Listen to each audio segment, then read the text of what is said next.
Help us reach 1,000 subscribers on our new channel Lesbian Stories. We hope you enjoy the story. Life's a real bitch sometimes, you know? There I was, Julia Thompson, 32 years old, a violinist who could make grown men weep with a flick of my wrist, and yet I felt like I was drowning in a sea of mediocrity. Stockton, California, was supposed to be my stepping stone to greatness, but instead, it felt like a rock tied to my ankle, dragging me down into the depths of obscurity. I sat in my cramped apartment, surrounded by sheet music and empty wine bottles, my violin case gathering dust in the corner. My fingers itched to play, but my heart wasn't in it. What was the point? I'd never be more than a second-rate musician in a third-rate city. That's when I stumbled across her live stream. Eleanor Blackwood, conducting the London Symphony Orchestra like she was born with a baton in her hand. Her blonde hair caught the stage lights, creating a halo effect that made her look almost angelic. But there was nothing angelic about the way she commanded that orchestra. It was raw, primal, almost sexual. I couldn't look away. My eyes were glued to the screen as her hands moved through the air, coaxing sounds from the musicians that I didn't even know were possible. It was like watching a master painter at work, each brush stroke precise and purposeful. Before I knew it, I was commenting on the stream, my fingers flying across the keyboard faster than they ever moved on my violin strings. The way you interpreted that crescendo in the third movement was brilliant, I wrote, not expecting a response. But then, something happened that would change the course of my life forever. She noticed me. Eleanor fucking Blackwood noticed me. "Thank you, Julia," she replied. "I'm glad someone caught that. It's a subtle nod to Mahler's use of tension and release." My heart nearly stopped. She knew my name. She'd seen my profile, maybe even looked at my pictures. I felt exposed, vulnerable, and inexplicably excited. Over the next few weeks, I became a regular in her streams. We bantered back and forth about music theory, shared our favorite composers, and even joked about the trials and tribulations of being a woman in a male-dominated field. It was the most alive I'd felt in years. Then one day, she dropped a bomb that would shatter my world. "I'm coming to Stockton next month," she wrote. "Maybe we could meet up?" I stared at the message, my palms suddenly sweaty. Meet up? With Eleanor Blackwood? The woman who'd been haunting my dreams in ways I wasn't quite ready to acknowledge? It seemed too good to be true. But then I remembered I'd mentioned volunteering at the local animal shelter to her once. It was the perfect neutral ground for a meetup. "How about the Stockton Animal Shelter?" I suggested, trying to keep my tone casual. "I volunteer there on Saturdays." "Perfect," she replied. "I love animals. It's a date." A date. The word echoed in my mind, sending shivers down my spine. Was it really a date, or just a figure of speech? And why did the thought of it being a real date make my stomach do somersaults? As the day approached, I found myself spending more time in front of the mirror than I had in years. I fretted over what to wear, how to do my hair, whether I should wear makeup. It was ridiculous. I was acting like a teenager with a crush, not a grown woman meeting a professional acquaintance. But deep down, I knew it was more than that. There was something about Eleanor that drew me in. Something that made me question everything I thought I knew about myself. And as I stood in front of the animal shelter that Saturday morning, my heart pounding in my chest, I realized that I was standing on the precipice of something life-changing. Little did I know just how right I was.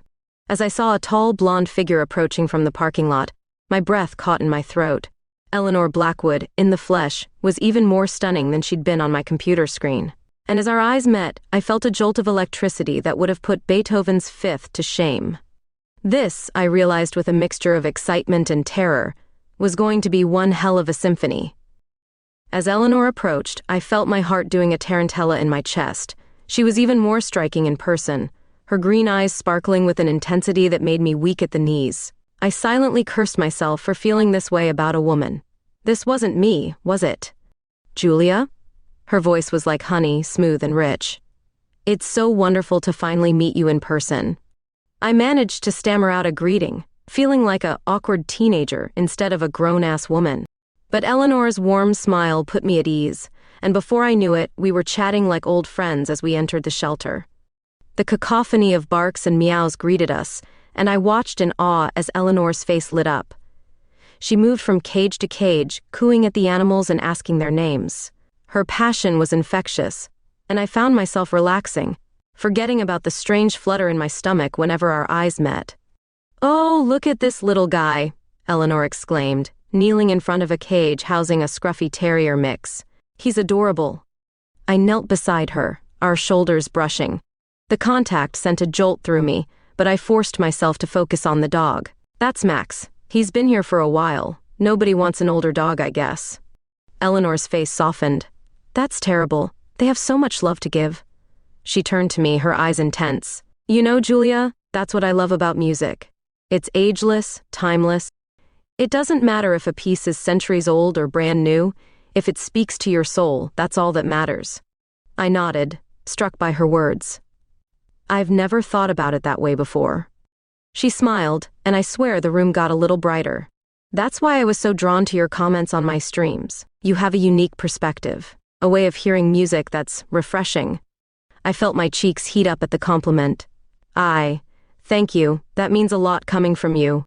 We spent the next hour walking dogs and playing with cats, our conversation flowing easily from music to books to our shared love of animals.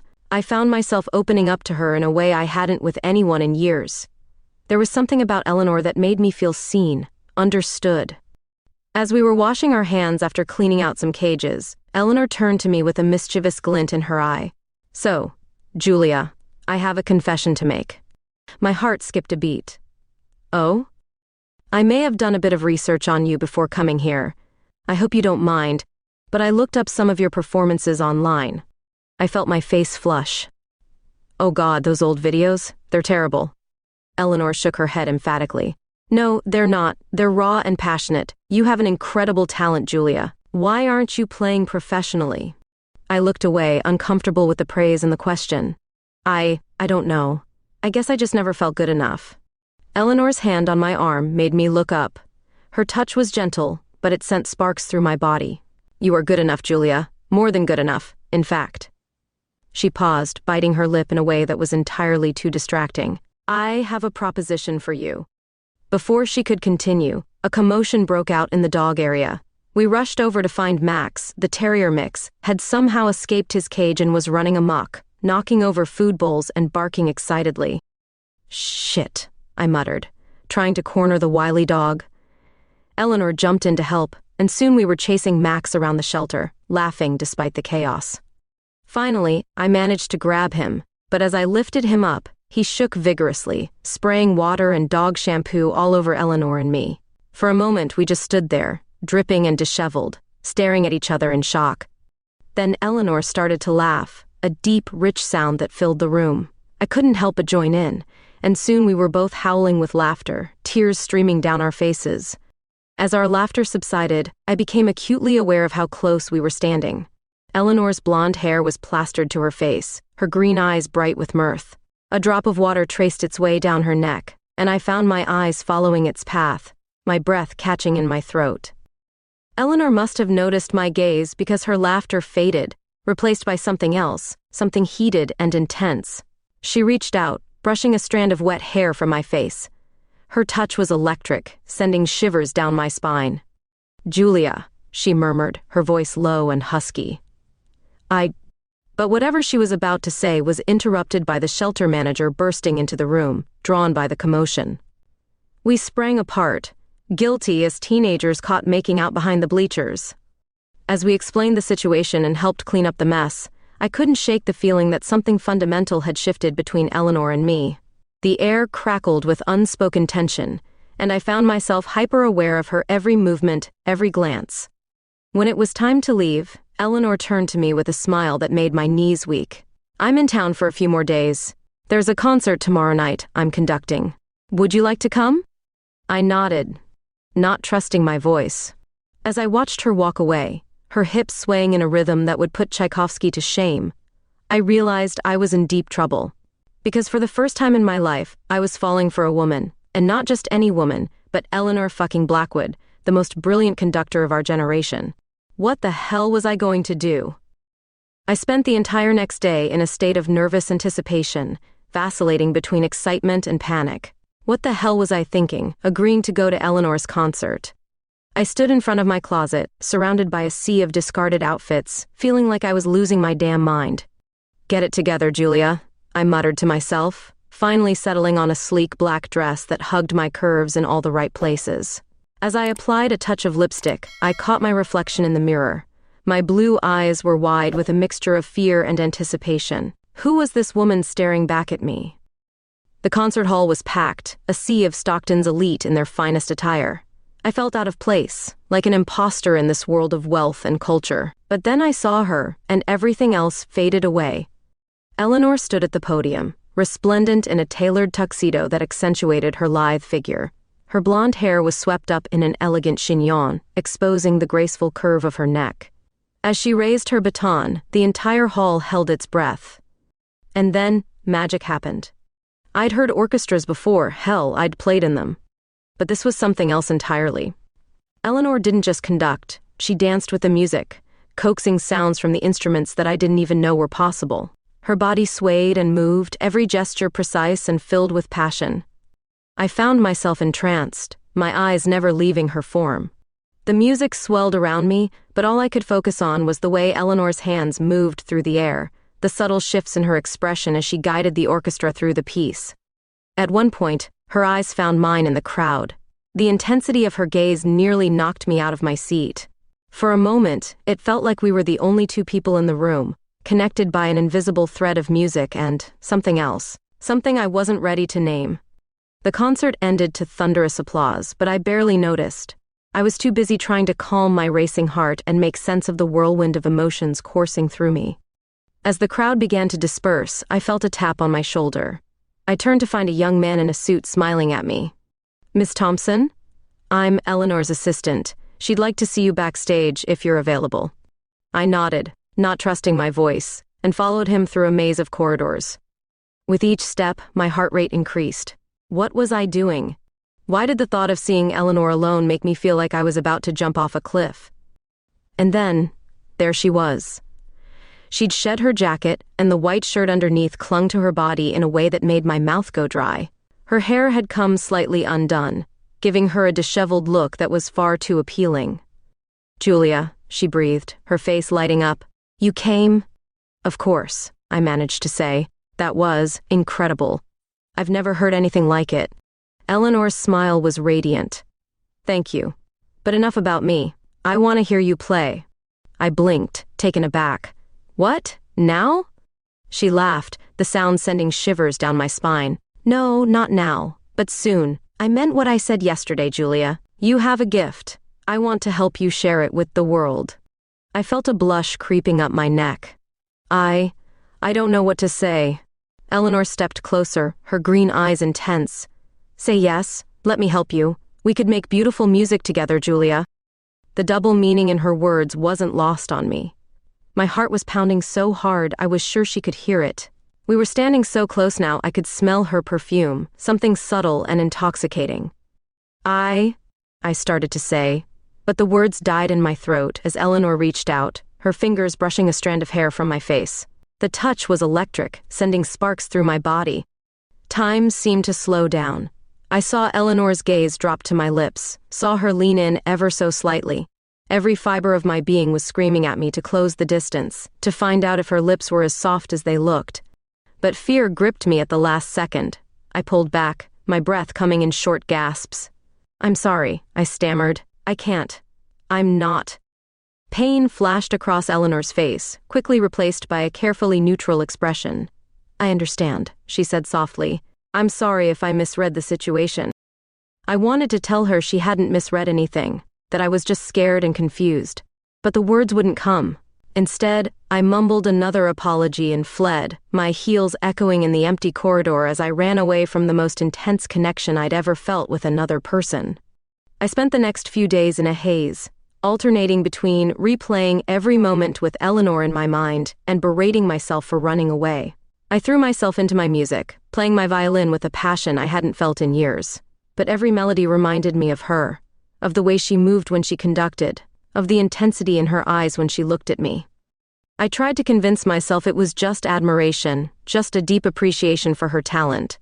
But deep down, I knew it was more than that. The way my body reacted to her presence, the way my heart raced when she smiled, it was unlike anything I'd ever experienced before.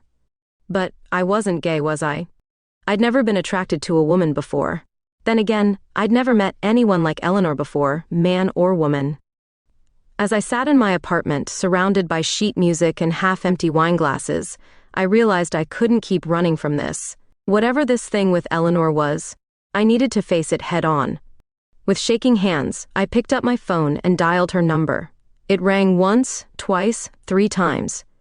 Just as I was about to lose my nerve and hang up, I heard her voice. "Julia?" She sounded surprised and a little wary. "I didn't expect to hear from you." I took a deep breath. "Eleanor, I think we need to talk." There was a pause on the other end of the line, long enough that I started to panic. But then she spoke, her voice soft and tinged with hope. "Yes, I think we do. Why don't you come over to my hotel? We can talk in private."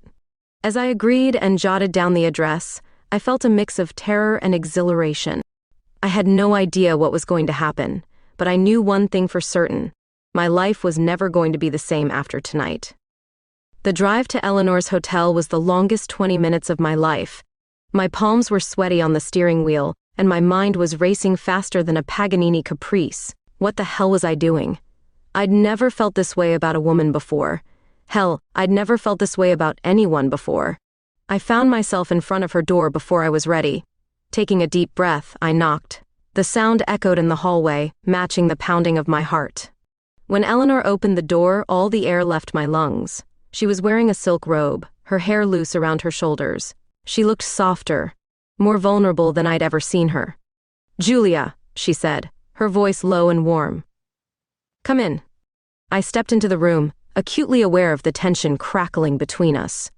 Eleanor gestured for me to sit on the plush sofa, while she perched on the edge of the bed. "I'm glad you called," she began, her green eyes intense. "I was afraid I'd scared you off." I swallowed hard. "You didn't scare me off. I scared myself off." Eleanor's brow furrowed. "What do you mean?" I took a deep breath, trying to find the right words. "I've never felt this way before. About anyone, let alone a woman. It's overwhelming." A small smile played at the corners of Eleanor's lips. "I understand. Believe me, I do. When I first realized I was attracted to women, it was terrifying, but it was also liberating." I looked at her, curious. "How so?" She leaned forward, her eyes never leaving mine. "Because I finally understood why none of my relationships with men had ever felt right. It was like finding a missing piece of myself." Her words resonated deep within me, stirring up feelings I'd been trying to ignore for years.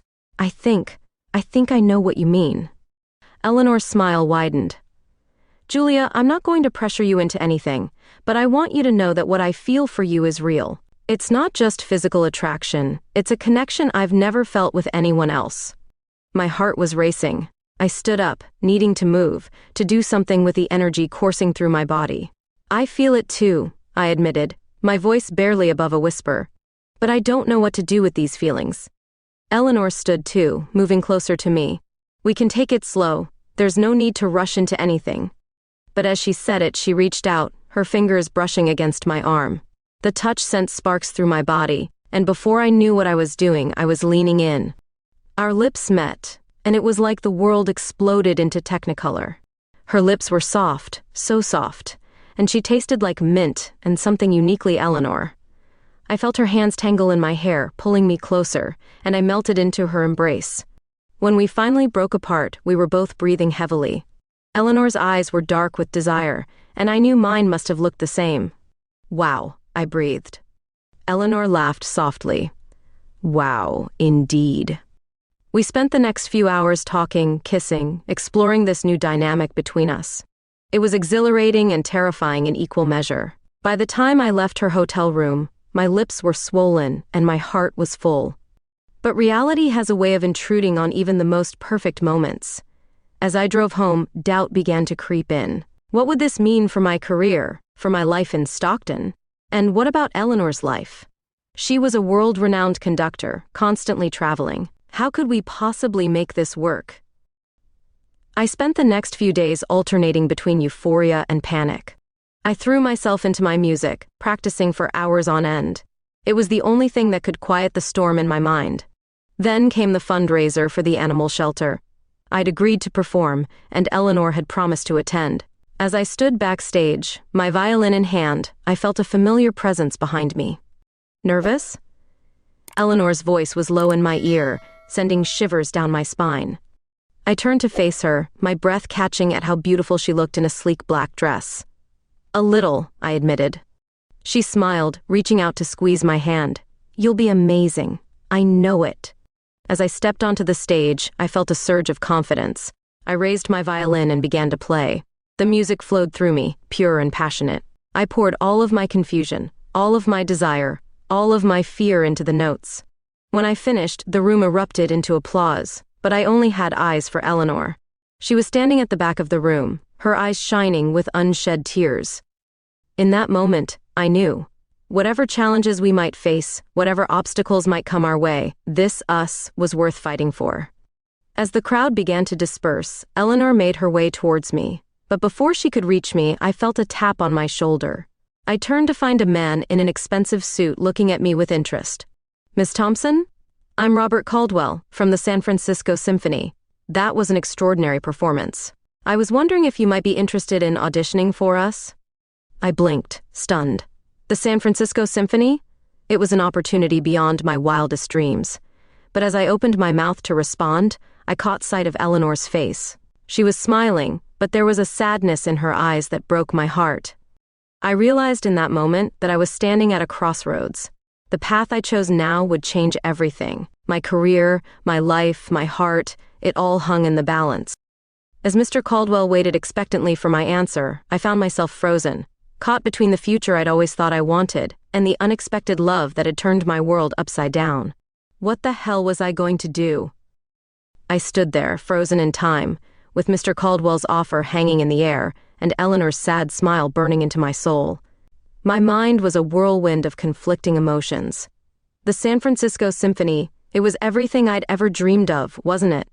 But as I looked at Eleanor, I realized that dreams can change, evolve into something you never expected.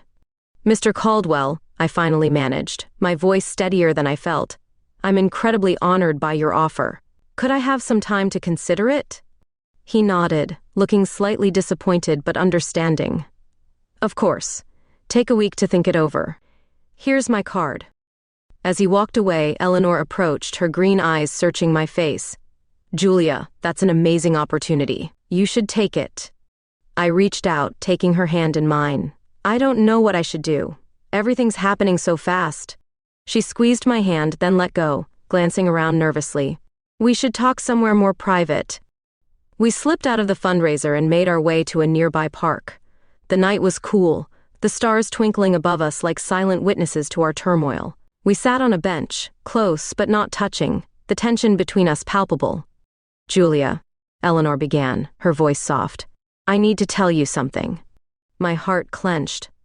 What is it? She took a deep breath. A tabloid reached out to me today. They have photos of us, together. I felt the blood drain from my face. What? How? I don't know, she said, running a hand through her hair in frustration. But they're threatening to publish them unless I give them an exclusive interview. Shit, I muttered, my mind racing. What are we going to do? Eleanor's eyes met mine, filled with a mixture of determination and fear. I'm going to give them the interview. I stared at her, stunned. Are you sure? What about your career? She laughed, but it was a hollow sound. My career will survive. I've been out for years. But Julia, this will out you too. And there's something else you need to know. I braced myself, sensing that whatever was coming wasn't going to be good. The tabloid. They did some digging. They found out about my family. Eleanor's voice was barely above a whisper now. I come from old money, Julia. Lots of it. And not all of it was earned through ethical means. I blinked, trying to process this new information. What do you mean? Eleanor sighed. My grandfather, he made his fortune exploiting workers in developing countries. It's a dark part of my family history that I've tried to distance myself from, but now it's all going to come out. I sat there, stunned. Eleanor Blackwood, the passionate conductor who volunteered at animal shelters, was actually a wealthy heiress with a controversial family history. It was like something out of a soap opera. Say something, please, Eleanor pleaded. her eyes searching mine. I took a deep breath. I don't care about your family's past, Eleanor. I care about you, about us. But this is a lot to take in. She nodded, looking relieved but still anxious. I understand if this changes things for you. If you want to take that audition in San Francisco and forget about all of this, I wouldn't blame you. I stood up, needing to move, to think. Eleanor watched me, her face a mask of worry and hope. As I paced, I realized that I was standing at a crossroads. On one side was the safe path, take the audition, pursue my career, avoid the scandal. On the other was Eleanor, with all the complexity and challenge and passion she represented. In that moment, I made my decision. I turned to Eleanor, my heart pounding. I don't want to forget about this. About us. I'm scared and I don't know what's going to happen, but I know that what I feel for you is real. More real than anything I've ever felt before. Eleanor's eyes filled with tears. She stood up, closing the distance between us. Are you sure? This won't be easy, Julia. Once that story breaks. I cut her off with a kiss, pouring all my fear and hope and newfound certainty into it. When we broke apart, we were both breathless. I'm sure, I said, resting my forehead against hers. The next few days were a whirlwind. Eleanor gave her interview, coming clean about our relationship and her family history. As predicted, it caused a media frenzy. My phone wouldn't stop ringing, my social media was flooded with messages, and I couldn't leave my apartment without being accosted by reporters. It was overwhelming, terrifying, and yet liberating.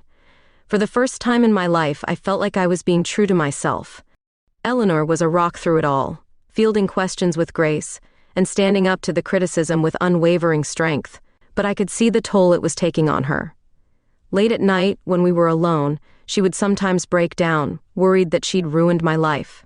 I'm so sorry, she whispered one night, her head on my chest. I never meant for any of this to happen. I stroked her hair, marveling at how natural it felt to comfort her. Don't apologize. I'm exactly where I want to be. As the media storm raged on, I made my decision about the San Francisco Symphony.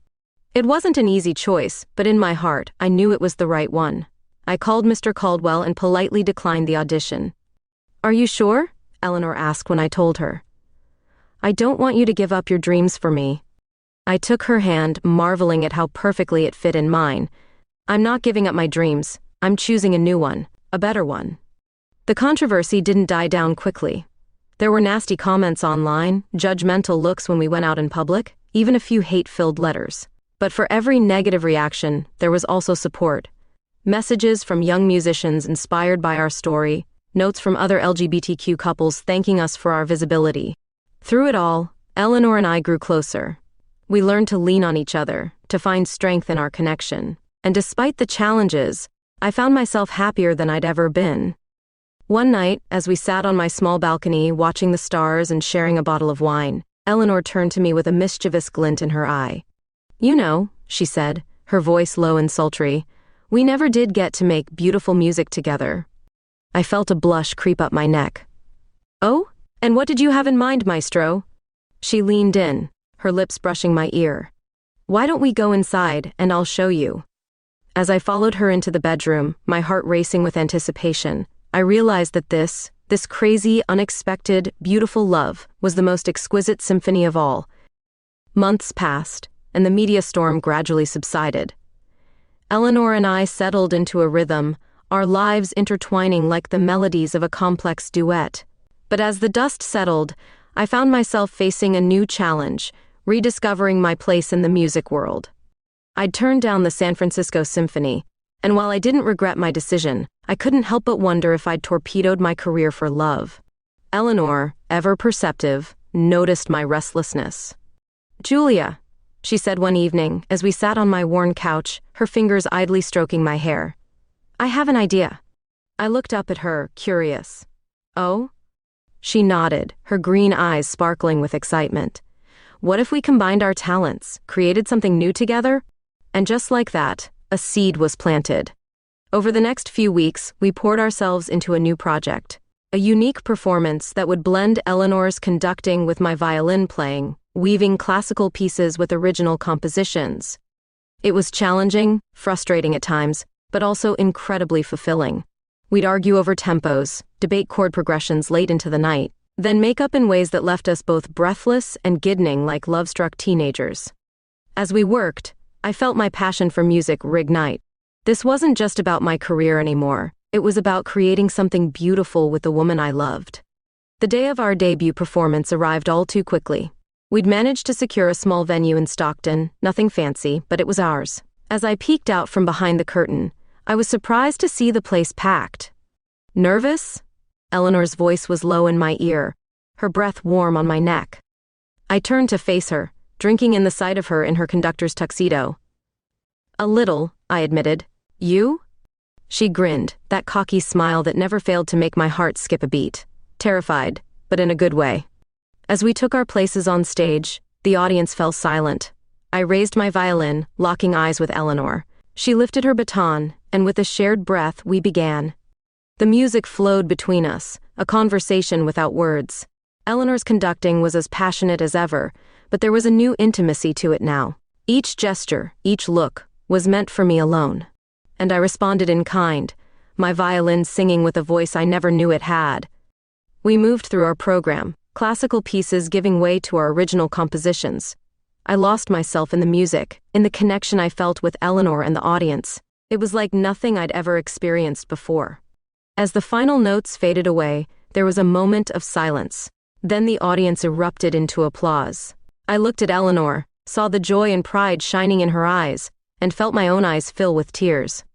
We took our bows, hands clasped tightly together, basking in the warmth of the audience's response. As we made our way backstage, we were immediately surrounded by well-wishers and congratulations. But one voice cut through the crowd, making us both freeze. "Ms. Thompson, Ms. Blackwood? I'm Sandra Lee from the National Symphony Orchestra." That was extraordinary. "We'd love to discuss the possibility of bringing your performance to Washington." Eleanor and I looked at each other, stunned. The National Symphony Orchestra? It was beyond our wildest dreams. "We'd be honored," Eleanor managed to say, her voice steady despite the excitement I could see dancing in her eyes. As Ms. Lee walked away, promising to be in touch, I turned to Eleanor. "Did that just happen?" She laughed, pulling me into a tight embrace. "It did. We did it, Julia, together." The next few months were a whirlwind of preparations, rehearsals, and anticipation. Before we knew it, we were standing on the stage of the Kennedy Center, facing a sea of expectant faces. Just before the performance began, Eleanor leaned in close. "No matter what happens," she whispered, "remember that I love you." I squeezed her hand. "I love you too." And then we were off, losing ourselves in the music once again. The performance flew by in a blur of emotion and melody. When it was over, the standing ovation seemed to last forever. As we stood there, hand in hand, bowing to the cheering crowd, I felt a sense of completion I'd never known before. This was where I belonged, not just on this stage, but by Eleanor's side. Later that night, as we celebrated in our hotel room with champagne and room service, Eleanor turned to me with a serious expression. "Julia," she said, taking my hands in hers, "these past months have been the happiest of my life. I never want them to end." My heart began to race as she slid off the bed and onto one knee. "Julia Thompson," she said, her voice trembling slightly as she pulled out a small velvet box. "Will you marry me?" I stared at the glittering ring, then at Eleanor's hopeful face. In that moment, I saw our future stretching out before us, filled with music, love, and endless possibilities. "Yes," I whispered, then louder, "Yes!" As Eleanor slipped the ring onto my finger and pulled me into a passionate kiss, I knew that this was just the beginning of our greatest composition yet, our life together. The next morning, as we lay tangled in the sheets, basking in the afterglow of our engagement, Eleanor propped herself up on one elbow, gazing at me with a mixture of love and mischief. "So," she said, tracing lazy patterns on my skin, "what's our next move, future Mrs. Blackwood Thompson?" I grinned, pulling her down for another kiss. "I don't know," I murmured against her lips, "but as long as I'm with you, I'm ready for anything." And as the morning sun streamed through the windows, painting the room in golden light, I knew that whatever challenges lay ahead, whatever music we would make, we would face it together, in perfect harmony.